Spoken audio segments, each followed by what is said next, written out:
Hello everybody, welcome back. Today as well we have got you another video. In this video I'll show you how you can simply go ahead and disable notes on Messenger. But before that, please do make sure to like our video, subscribe our channel, and yes, without any further delay, we're simply gonna go ahead.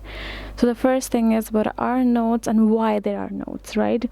So if we go ahead, open up our Messenger, now we will be able to see this little, like the text messages, emojis, for instance. They just have added just on top of the profiles, just like we can see on our Instagram. And the thing is, this is simply given a new update to make Messenger more playful or make it easy for the users, right? So if you have got this kind of function, actually you cannot disable it.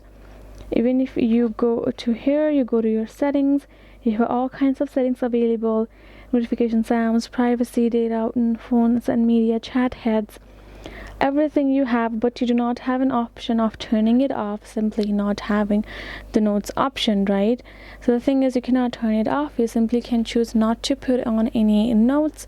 You can do that, and that is the only way. So hope this video was helpful to you guys. Thank you so much for watching, and I'll see you guys on our next video.